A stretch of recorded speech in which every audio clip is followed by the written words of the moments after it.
Good morning. Welcome back to ఎంఎంజెడ్ రుచులు ఛానల్కి. అందరూ బాగున్నారని మనస్ఫూర్తిగా కోరుకుంటున్నా. ఈరోజు మీతో ఒక మంచి సూపర్ సింపుల్ రెసిపీ షేర్ చేసుకోవాలనుకుంటున్నాను.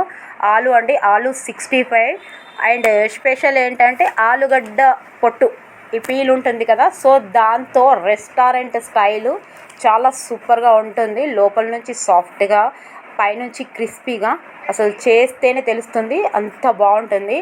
ఆలు 65 ఇదిగోండి, ఇలా చట్నీతో, గ్రీన్ చట్నీతో ఆలు 65 తింటే ఉంటుంది, నోట్లో వేస్తే కరిగిపోతుంది. ఇదిగోండి ఆలు తొక్కతో రెస్టారెంట్ స్టైలు, అది ఎంత బాగుంటుందో చేస్తేనే తెలుస్తుంది. చాలా సింపుల్గా. వీడియోని మాత్రం స్కిప్ చేయకుండా చూడండి. నచ్చితే మాత్రం తప్పకుండా లైక్ చేయండి. ఇదిగోండి, ముందుగా నేను ఆలుగడ్డలని ఇలా మంచిగా కట్ చేసుకొని 2-3 టైమ్స్ స్టాచ్ అంతా పోయే వరకు వాష్ చేసుకున్నాను. తర్వాత ఇదిగోండి, ఇది మీకు నచ్చిన షేప్లో కట్ చేసుకోవచ్చు. తర్వాత ఇందులో ధనియాల పొడి, జీలకర్ర పొడి, పసుపు, అల్లం వెల్లిగడ్డ పేస్టు అండ్ కారము, తగినంత ఉప్పు ఈ ఆలులో వేసేయాలి. తర్వాత కార్న్ఫ్లోరు, కొద్దిగా శనగపిండి అండి. మీరు మైదా కూడా వేసుకోవచ్చు, నేను మైదా వేయట్లేదు. అండ్ బియ్యం పిండి కూడా బాగుంటుంది, నేను కొద్దిగా బియ్యం పిండి కూడా వేసాను తర్వాత. సో ఇలా మంచి ముక్కకు అంటేటట్టు నీళ్ళు సరిపోకపోతే ఇలా కొద్దిగా నీళ్ళు వేసుకోండి. ఇదిగోండి, బియ్యం పిండి కూడా వేస్తే బాగుంటుందని చూపించాలని వేస్తున్నాను. చాలా క్రిస్పీగా వస్తాయండి బియ్యం పిండి వేస్తే. సో ఒక్క 2 మినిట్స్ రెస్ట్ ఇచ్చి, ఇదిగోండి ఆలుగడ్డ పొట్టు ఉంటుంది కదా, దాన్ని కూడా బాగా వాష్ చేయాలి, ఎందుకంటే పైన అంతా బాగుండదు అది నీట్ కాబట్టి. సో అందులో ఏ వేసామో ఇందులో కూడా జీలకర్ర పొడి, ధనియాల పొడి, పసుపు, కారం, అల్లం వెల్లిగడ్డ పేస్టు, తగినంత ఉప్పు, తర్వాత కార్న్ఫ్లోర్, శనగపిండి, బియ్యం పిండి కూడా వేసుకోవచ్చు. కార్న్ఫ్లోర్ లేకపోతే బియ్యం పిండి కూడా వేసుకోవచ్చు. సో ఇదిగోండి, ఇది కూడా ఇలా మంచిగా ఆ పొట్టుకు అంతా పట్టేటట్టు బాగా కలుపుకోవాలి. సో కలుపుకున్న తర్వాత ఇదిగోండి, అవి పొట్టు ఉంటుంది కదా, సో దాన్ని మన ఇంట్లో టూత్ పిక్ ఉంటుంది కదా, ఒకవేళ మీ ఇంట్లో టూత్ పిక్ లేకపోతే అవైలబుల్గా, సో అలాగే ఫ్రై చేసుకోవచ్చు. మనం ఎంత పొడుగా కోసుకున్నామో అలాగే ఫ్రై చేస్తే కూడా చాలా క్రిస్పీగా చాలా బాగుంటాయి. సో ఇలా నేను వీడియోలో చూపిస్తున్న విధంగా ఇలా టూత్ పిక్కి ఇదిగోండి ఇలా ఫ్లవర్ లాగా చేసి పెట్టుకోవచ్చు, మీకు నచ్చినట్టు వేసుకోవచ్చు. అవి ఎంత టేస్ట్ ఉంటాయంటే, నాకు కూడా చేసే వరకు నేను కూడా ఒక వీడియోలో చూసానండి. సో ఇంత టేస్ట్గా ఉంటాయని తెలియదు, చేస్తేనే. ఇప్పుడు ప్రతి ఒక్కరు ఆలు చేసినప్పుడు ఆ పొట్టును అసలు వేస్ట్ చేయట్లేదు. ఇలా ఎంత బాగుంటున్నాయో, అండ్ ఆ డిష్ ఏంటిదో కూడా తెలియదు, ఆ పొట్టుతో చేసామా అనే విషయం కూడా వేరే వాళ్ళకి తెలియదు.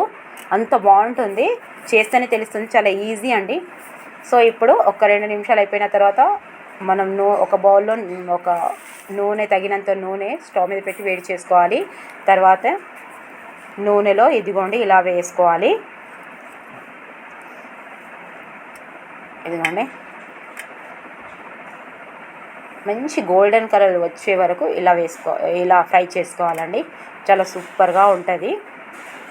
ఇదిగోండి, ఈ కలర్ వచ్చిన తర్వాత ఇలా తీసేసుకోవాలి. సో ఇప్పుడు ఇదిగోండి, ఆలుగడ్డ తొక్కతో రెస్టారెంట్ స్టైల్ అండి. ఇది చాలా బాగుంటాయి. నేను ఒక రెస్టారెంట్లో కూడా చూశాను నేను. ఇది చాలా టేస్టీగా అనిపించాయి నాకు. అప్పుడు అవి తెలియదండి, అలాంటి ఆలుగడ్డ పొట్టుతో చేశారనే విషయం నాకు తెలియదు.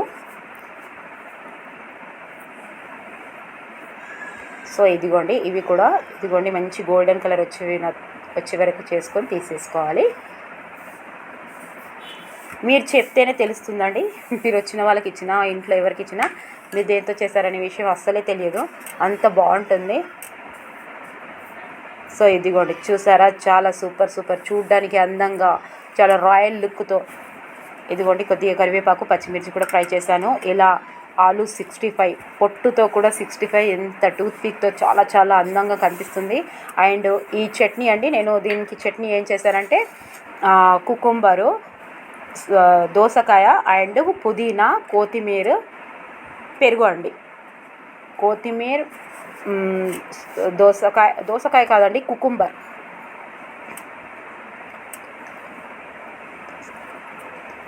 సో దోసకాయ అంటారు కదా, దాన్నేమో సోరకాయ అంటారు, దోసకాయ అంటారు, కుకుంబర్ని దోసకాయ అంటారు. దోసకాయ, పుదీనా, కొత్తిమీర, పచ్చిమిర్చి అండ్ పెరుగు అండి. ఇవి మిక్సీ చేశాను నేను, అంతే. ఆ చట్నీ కాంబినేషన్ ఎంత బాగుంటుందో 65ది, చాలా చాలా బాగుంటుంది. ప్లీజ్ నచ్చితే లైక్ చేయండి, సబ్స్క్రైబ్ చేయండి, షేర్ చేయండి. మీరు కామెంట్ బాక్స్లో కామెంట్ చేసి రాయండి, ఆలు తొక్కతో మీరు కూడా ఇలా చేశారని, చేయకపోతే చెయ్యలేదని ప్లీజ్ కామెంట్ బాక్స్లో కామెంట్ చేసి రాయండి. వీడియో నచ్చితే మాత్రం తప్పకుండా లైక్ చేయండి, షేర్ చేయండి. ఇంకా